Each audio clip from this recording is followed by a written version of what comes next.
یتیم کا مال کیسے کھایا جاتا ہے؟ بڑا بھائی چھوٹے بھائی کی وراثت کھا جائے، بڑا بھائی چھوٹی بہن کی وراثت کھا جائے. یاد رکھو کسی کا انتقال ہو گیا اور اس کی بیوی کو پریگنینسی تھی، 1 دن کا حمل تھا، اس حمل کا بھی وراثت میں پورا پورا حصہ ہے.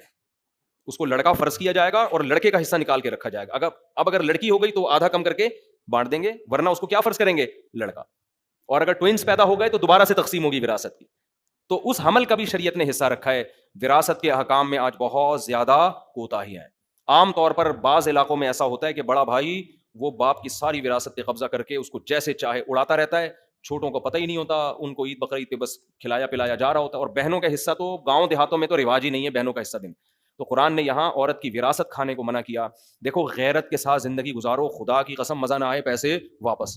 جو آدمی 5 روپے کی لالچ کرتا ہے 5 کروڑ کی بھی وہی کرتا ہے، اور جو 5 کروڑ کی لالچ نہیں کرتا وہ 5 روپے کی بھی لالچ نہیں کرتا. ایک زندگی میں اصول بنا لو کہ میرا پیسہ صرف وہ ہے جو میرا ہے. کسی کی جیب میں کیا ہے، آپ کی بیوی کے پاس کہاں سے پیسہ آتا ہے، اس کے باپ نے اس کو کیا دیا، اس کے پاس کتنا سونا ہے، اس سے بے غرض ہو جاؤ آپ. بہت سے مرد اپنی عورتوں کو تنگ کرتے ہیں، تمہارے پاس اتنا پیسہ ہے کہاں چھپا کے رکھا ہوا ہے، تم بتاتی نہیں ہو، تمہارے باپ نے تمہیں اتنا دیا، تمہیں وراثت تمہیں اتنی ملی، کہاں چھپا کے رکھا ہوا ہے. چھوڑو یار، تمہارا تھوڑی ہے وہ. تو اپنی ذمہ داری ادا کرو، آلو پیاز ٹماٹر کی عید بقرعید کی اپنی ذمہ داری ادا کرو. بولو بھائی مجھے اللہ نے مرد بنایا، گھر کا سربراہ بنایا، مجھے جو اللہ دے گا، جو میرے حقوق ہیں وہ میں پورا کروں گا. عورت پر کو اللہ نے مال دیا لیکن اس مال میں شوہر کا حق بالکل بھی بولو نہیں ہے.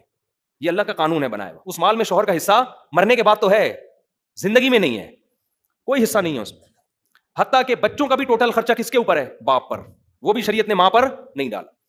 ہاں عورت کے لیے فضیلت ضرور ہے کہ وہ اپنے شوہر پہ خرچ کرے گی تو ڈبل ثواب ملے گا اس کو، لیکن مرد مطالبہ نہیں کر سکتا، وہ اپنے اختیار سے اپنے میاں کو دے دے کہ آپ بھی اتنا خرچ کرتے ہیں تو مجھے اللہ نے مال دیا، کبھی ضرورت ہو تو آپ کی خدمت میں جناب کی خدمت میں. ٹھیک ہے نا. عبداللہ بن مسعود رضی اللہ تعالیٰ عنہ کی زوجہ حضرت عبداللہ بن مسعود بڑے مسکین تھے. ہمارے نبی صلی اللہ علیہ وسلم نے خواتین کو ترغیب دی صدقہ خیرات کی. تو حضرت عبداللہ بن مسعود کی زوجہ حضرت زینب وہ نبی کے گھر آئیں اور پوچھا یا رسول اللہ. اچھا انہوں نے حضرت عبداللہ بن مسعود سے پہلے پوچھا کہ میں آپ کو صدقہ دے سکتی ہوں، آپ میرے شوہر ہیں، کیا نبی سے آپ جا کے پوچھ لیں گے؟ عبداللہ بن مسعود کو شرم آئی کہ میں اپنے بارے میں کس سے جا کے پوچھوں؟ نبی سے، کہ میری بیوی مجھے پیسے دینا چاہتی ہے، کیا اس کو صدقے کا ثواب ملے گا؟ غیرت تھی صحابہ نے فرمایا میں نہیں پوچھوں گا جا کے، یہ مجھے شرم آتی ہے اس سے ایسا پوچھتے ہوئے، تم نے پوچھنا ہے تم ہی جا کے پوچھو. لیکن ان کو کہا کہ نام نہیں بتانا، کہ میرے بارے میں ایک حیا آتی ہے نا انسان کو، میرے بارے میں نہیں بتانا، ایسی کامن مسئلہ پوچھنا. تو حضرت زینب چلی گئی رسول اللہ صلی اللہ علیہ وسلم کے گھر پہ. حضرت بلال خادم تھے، باہر نکلے، کون ہو کیوں آئی ہو، نام نہیں بتایا کہ بھائی ایک عورت اپنے شوہر پہ اگر پیسے دیتی ہے تو اس کو صدقے کا ثواب ملے گا کہ نہیں ملے گا؟ نبی نے پوچھا نام پوچھ کے آؤ، کون پوچھ رہی ہے؟ نبی نے فرمایا حضرت بلال سے نام پوچھ کے آؤ. ٹھیک ہے نا. اب وہ چاہ رہی تھی کہ نام نمایاں نہ ہو تاکہ شوہر کے راز فاش نہ ہو نا. ہوتا یہ ہے نا کہ جو عزت دار لوگ ہوتے ہیں وہ نہیں چاہتے اس طرح شوہر کا نام فاش نہ ہو. تو انہوں نے پھر صرف اپنا نام بتایا، زینب. پوچھو زینب آئی ہیں تو، تاکہ مدینہ میں تو بہت ساری زینب نام کی عورتیں تھیں. حضرت بلال نے جا کے نبی سے عرض کیا یا رسول اللہ جو خاتون مسئلہ پوچھنے آئی ہیں ان کا نام ہے زینب. آپ نے فرمایا ایو زیانب، کون سی زینب؟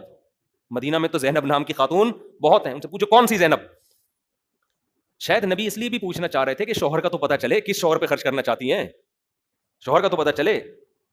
تو حضرت بلال نے آ کے پوچھا، نبی پوچھ رہے کون سی والی زینب؟ پھر انہوں نے فرمایا کہ عبداللہ بن مسعود کی بیوی. حضرت بلال نے جا کے بتایا، نبی تو خوش ہوئے، وہ تو چاہتے تھے عبداللہ بن مسعود پہ خرچ ہو. تو آپ نے فرمایا حضرت بلال سے ان کو بتا دو تمہیں 2 اجر ملیں گے اگر اپنے شوہر پہ خرچ کرو گی، ایک صدقے کا اور ایک رشتہ داری جوڑنے کا. رشتہ داری جوڑنے میں میاں بھی تو آتا ہے نا، وہ بھی تو رشتہ داری ہے نا وہ بھی کیا ہے. تو عورت اگر اپنے شوہر پہ خرچ کرے لیکن شوہر لالچی نہ ہو. جو لالچی میاں ہے نا ان کی عورتوں کو میں منع کرتا ہوں کہ اپنے شوہروں پہ خرچ کرو. پتہ نہیں ہم لالچی لوگوں سے کچھ شاید ذاتی طور پر ہمیں کوئی بغض ہے.